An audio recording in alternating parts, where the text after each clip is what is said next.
নমস্কার বন্ধুরা, মীনাক্ষী কিচেনে আপনাদের স্বাগত। আজকের রেসিপি হলো পেঁয়াজ সর্ষে বাটা।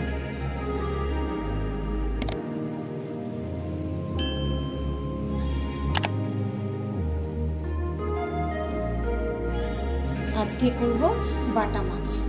এই যে বড় বড় বাটা, বড় ছোট মিলিয়ে বাটা মাছ নিয়ে নিয়েছি।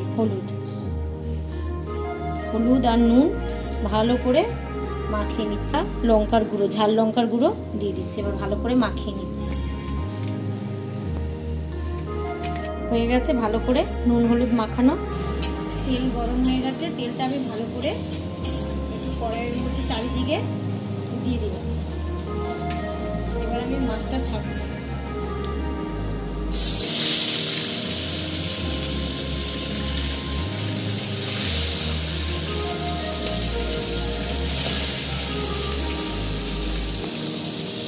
ভালো করে লাল লাল করে ভেজে দেবো।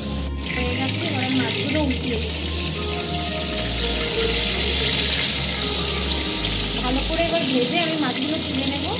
এবার এখানে মাছের জন্য লাগছে আমার, এখানে আমি কালো সর্ষে নিয়ে নিয়েছি, রসুন নিয়ে নিয়েছি, কাঁচা লঙ্কা নিয়ে নিয়েছি, আর লাগছে পেঁয়াজ, সর্ষে পেঁয়াজ বাটা। আজকে এগুলো আমি সব পেস্ট করে নেব।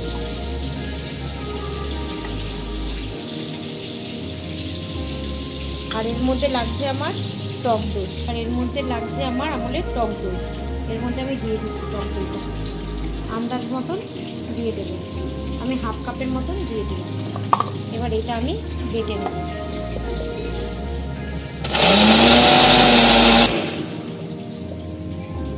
এটা পেস্ট হয়ে গেছে, মাছ ভাজা হয়ে গেছে। এবার আমি মাছ ভাজা তুলে নেব। মাছের তেলে এবার আমি কালো জিরে ফোড়ন দিয়ে দিচ্ছি। এবার যে এই যে পেস্টটা, এই পেস্টটা এবার আমি এর মধ্যে দিয়ে দিচ্ছি।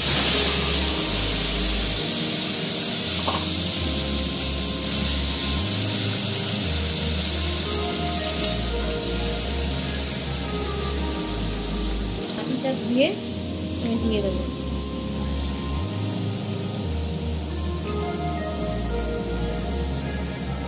এর মধ্যে হাফ চামচ নুন দিয়ে দিলাম, হালকা একটু হলুদ দিয়ে দিলাম, ধনের গুঁড়ো দিয়ে দিলাম হাফ চামচ জিরের গুঁড়ো দিয়ে দিলাম। এবার আমি ভালো করে কষিয়ে নেবো মশলাটাকে। ভালো করে মশলা কষানো হয়ে গেছে। মশলা থেকে জলটা টেনে নিয়েছে, তেলটা বেরিয়ে গেছে। এবার আমি এর মধ্যে 4-5টা কাঁচা লঙ্কা দিয়ে দিচ্ছি। কষানো হয়ে গেছে। এবার আমি এর মধ্যে মাছগুলো ছেড়ে দেবো।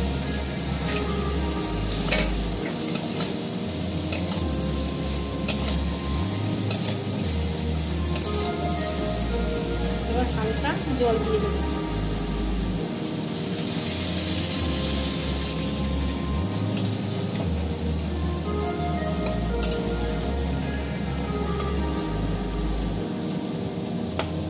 এবার আমি অল্প একটু সর্ষের তেল দিয়ে দিচ্ছি। এবার আমি 3 থেকে 4 মিনিট ঢাকা দিয়ে রাখছি। 3 থেকে 4 মিনিট হয়ে গেছে, এই যে ফুটে গেছে। এবার আমি উপর দিয়ে ধনে পাতা দিয়ে দিচ্ছি। হয়ে গেছে। তো আপনাদের পেঁয়াজ সর্ষে বাটা কেমন লাগলো অবশ্যই কমেন্ট করে জানাবেন। ভালো লাগলে লাইক শেয়ার সাবস্ক্রাইব করে দেবেন, বেশি বেশি করে শেয়ার করবেন। Thank you.